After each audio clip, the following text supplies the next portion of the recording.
Welcome, dear listeners. Imagine this. An unmarked blue vessel drifting silently on the vast ocean, unnoticed by radar, with no sign of life on board. A routine patrol turns into a chilling mystery as the Coast Guard decides to investigate. What they discover inside sets off a chain of events they could never have prepared for. Stay with us as we unravel the incredible story of the strange blue boat and the secrets it was hiding beneath the waves. Coast Guard intercepts strange blue boat, then they take a look inside. When Coastal Guards intercepted this strange blue boat, they had no idea that it was about to become the center point of a nightmare situation. The blue metallic vessel did not show up on any of their radars, and when they ventured inside the ship, there was no way to stop the following events. But before we start, smash the like button, subscribe, and hit the notification bell so you never miss out on our upcoming stories. The blue floating ship was spotted during a routine checkup about 3 miles from shore. The team of 7 Coastal Guards almost sailed past it, but then one crew member pointed and screamed, "Guys, there's something in the water over there." At first, it seemed like a speckle on the horizon. However, as their own boat got closer, the team quickly noticed that the floating vessel was much bigger than initially thought. The boat had an appearance unlike anything they had ever encountered. It barely had any windows, except for a few small glass frames on top. But the strangest part was the boat did not seem to appear on their ship's radar at all. The crew's captain checked the monitor again, but for some reason, it only detected their own vessel. The boat was a mystery, and its blue color, which almost blended perfectly with the sea's waves, added to this feeling. The crew needed to find out more, and the next logical step was to call out the person steering the mysterious boat. "Hello, this is the Coastal Guard. Would the person inside the blue vessel please step out and introduce himself?" But no matter how many times they pleaded, nobody seemed to answer.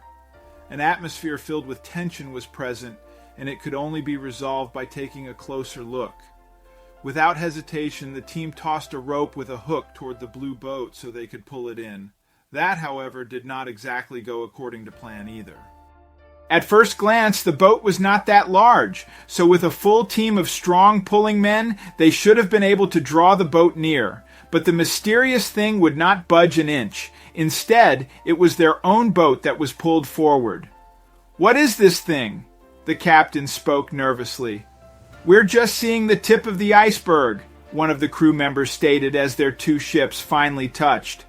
This crew member, however, would come to regret this statement because it resulted in the captain ordering him and a colleague to lead the investigation.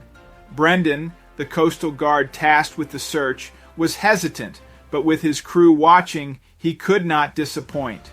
Carefully, he placed his first few steps on top of the blue boat as he inched toward the small top windows. His crew member and mate John joined him, and together they tried to peek inside.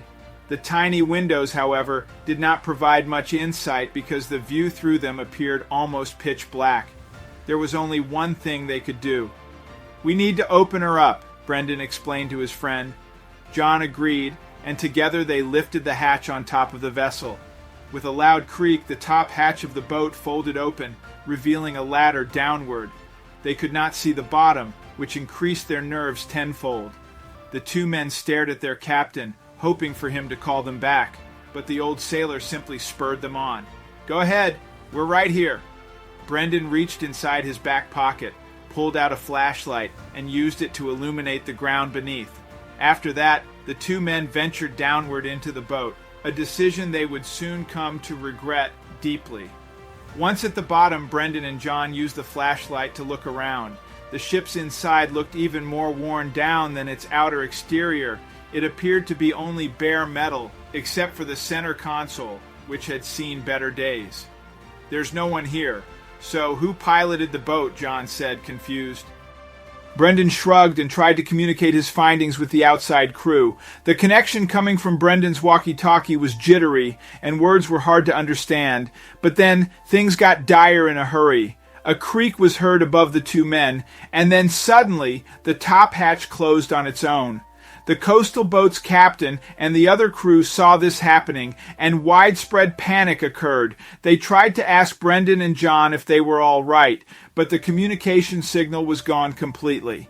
Because of the closed hatch, the two investigating crew members were cut off from the main group, and that was just the start of their problem. Immediately afterward, the boat started to vibrate tremendously. Brendan and John climbed the ladder and stared at their coastal boat in fear, but unfortunately, that would be the final glimpse they got, because the blue boat had a mind of its own and was starting to submerge completely underneath the ocean's surface. Brendan, who was full of panic on the inside, still did his best to reassure his colleague. "John, calm down. The boat isn't taking on water, so we are not sinking." That remark, however, did not calm John down. The two men quickly reached a state of panic, even Brendan, who tried to keep his cool for as long as he could. They slammed their fists against the metal hatch at the top of the ladder, but there was no budging it. This was futile, and just a few seconds later the boat was completely submerged underwater. Then a realization hit inside Brendan's brain. This isn't just any boat, it is a submarine of sorts. John nodded and agreed with this thought, but that did not solve their dire situation. The two crew members desperately tried to communicate with the main boat, but the signal was completely dead. Brendan's thoughts went back to the moment they first discovered that strange blue vessel. It did not show up on the radar, it was camouflaged well with its blue color, and it blocked out all forms of communication. This boat was incredibly stealthy. But why? So what was its purpose? It wouldn't be long before the two fearful coastal guards would find out, because the submarine was moving to an unknown location, one with great consequences. But until that time, Brendan and John had nothing to do but wait. They used this time to search the submarine for possible clues. The first part of their investigation was the main console on the north side of the sub. It looked straight out of an 80s movie with heavy-duty buttons on it and wires running out back. However, the machine didn't seem to control any part of the ship. That's when John called out something. "Brendan, there is a door over here." Brendan turned around and gazed at his friend. John stood on the submarine's other side and was pointing at a heavy metal handle attached to a massive doorway. The two men joined forces and started pushing the handle downward, hoping their combined strength would be enough to open this doorway. But this door, just like the hatch on top, seemed to be too powerful for these two desperate men to open. Things looked hopeless for a while, but then, just as Brendan and John placed their defeated bodies on the submarine floor, the boat started to vibrate intensely. It was the same vibration that occurred when they sunk down about 30 minutes ago, but this time they clearly went upward. "There's light coming through the top window," John stated excitedly. But this excitement was quickly shunned by Brendan, who was starting to realize that this entire journey would probably not have a happy ending. When the submarine was fully above water, loud voices were heard atop the vessel. "Somebody is coming in. Hide quickly," Brendan said to his distracted colleague. The two men jumped up from their seated position and hid behind the console on the other end of the boat. Right after they reached their hiding position, the hatch on top opened up. At that moment, 3 individuals climbed downward and made their way to the locked door. Brendan carefully peeked around the corner and saw how the shady-looking individuals entered the locked compartment of the submarine empty-handed. But when they emerged, they were carrying large packages. What was this place, and what were they taking out? Brendan's mind raced as he tried to make sense of it all. The men were large and bulky in stature and made repeated trips up and downward, carrying dozens of large packages each to the surface. The process took about 30 minutes, and Brendan and John were lucky not to be discovered. But that did not mean the 2 coastal guards were out of trouble. When the shady men were eventually done unloading the submarine's contents, it was quiet inside the vessel. Neither Brendan nor John dared to speak, but both of them noticed that the individuals had left the top part of the ship open. This was their chance to escape, and both of them knew it. The 2 men knew what to do, so with Brendan leading the charge, they climbed up the ladder. Once at the top, the coastal workers reared their heads out of the boat and felt the cold ocean breeze on their faces. But that was not all, because the boat's location instantly shocked both men. They were in the middle of the ocean, with no land in sight. But around them were 4 massive floating pillars holding a massive oil rig platform on top. "Where the hell is this ship taking us?" John spoke nervously. Nobody appeared in sight, and staying inside the submarine was no option. So Brendan and John carefully climbed the long ladder that connected the submarine to the main platform above. Once they got there, a huge surprise awaited them. There was much activity on top of the oil platform. Workers were lifting boxes and machines were transporting cargo from left to right. Brendan and John managed to stay hidden behind some large shipping containers, and together they tried to plan out their next move. One thing was immediately clear: no oil drilling was being practiced here. But what was the purpose of this floating deck then? The two men carefully and secretively maneuvered about the place. A couple of times they almost got caught. One time, John tripped over a loose wire, and just a moment later, 2 workers peered backward and nearly spotted them. But in the end, they managed to traverse the platform unseen. They hid behind a large crate and saw an older man. Brendan figured he was in his mid-60s. He was well dressed compared to the others on the platform, and the 3 individuals from before placed a stack of large packages before the older man's feet. "He must be the leader," John whispered. They saw how the leader cracked open the foil covering one of the packages, and from it he pulled a thick stack of money. When Brendan and John saw this, they knew that criminal activities were happening. Normally, they would work with the police when something like this was discovered. But in this case, Brendan and John were stranded and all alone. The only thing they could do now was observe. They watched how the leader lifted his hand and signaled for something in the back to be brought forward. An equally large package arrived from the back and was placed beside the money. A knife was shoved inside this package, and its contents stuck to the blade. The eyes of the 2 coastal guards grew twice in size, because this was a product they knew very well. As Coast Guards, they confiscated a lot of illegal substances, and this was definitely a form of powdered drugs. But the quantities they witnessed today were on a whole other level than the volume they were used to. Brendan's biggest bust consisted of roughly 4 kilograms, but just this one stack must have been at least 10 times as much, and there was probably much more in the back. Then everything became very clear. This was an illegal trafficking ring.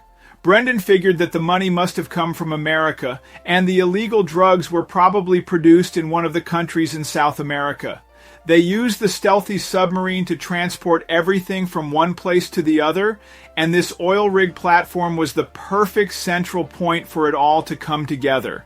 It was far enough out at sea to avoid detection, and it appeared to be just a normal oil rig from a distance. "This also must be where the submarine is operated from," Brendan quietly said to his friend. Brendan got nervous and excited simultaneously. Their small drug arrests at the shore were probably remnants of this big operation, and by accident the 2 of them had landed in the mother lode. They had to do something, but what? John checked the walkie-talkie in his back pocket and saw a signal again. The 2 coastal workers snuck away from the leader and the threatening scene to a quiet corner at the far end of the platform. They tried to contact their crew again. John and Brendan turned the device's volume to low and explained their situation.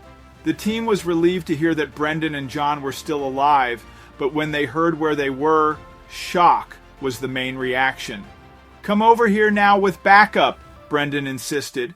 He shared their coordinates and hung up so they could remain hidden. But then a problem immediately presented itself. Brendan and John witnessed that the submarine from before was again being filled up, this time with drugs. The 2 of them needed to stop this. They estimated that they only had about 30 minutes to do so, since that was how long it took to unload the vessel last time. This thought turned out to be right, because after almost exactly 30 minutes, the submarine was ready to make a new run. The criminal organization's leader climbed the stairs to his control room, from where he could start the submarine's engine. But this part of his plan would not work today. The man tried to open the control room's door, but it was locked. When the well-dressed man looked up, he stared right into Brendan and John's faces. The two coastal guards managed to sneakily avoid all the workers and eventually took over the main operating room of the rig. This boat wasn't going anywhere. With the ship unable to move and the criminals' plans for a future shipment halted, frustration settled in. The leader ordered his men to break down the door, but coastal reinforcements arrived right before the first kick was placed. It was Brendan and John's crewmates, and they had many police officers supporting them. The traffickers were quickly arrested after that since they had nowhere to run in the middle of the ocean. Brendan and John were released from the control room and celebrated as heroes. This was the biggest bust in their career, and even though the day started with a scare, it couldn't have ended any better. Thank you so much for watching. If you enjoyed this story, don't forget to hit that like button, subscribe, and ring the notification bell so you never miss another unbelievable tale like this one.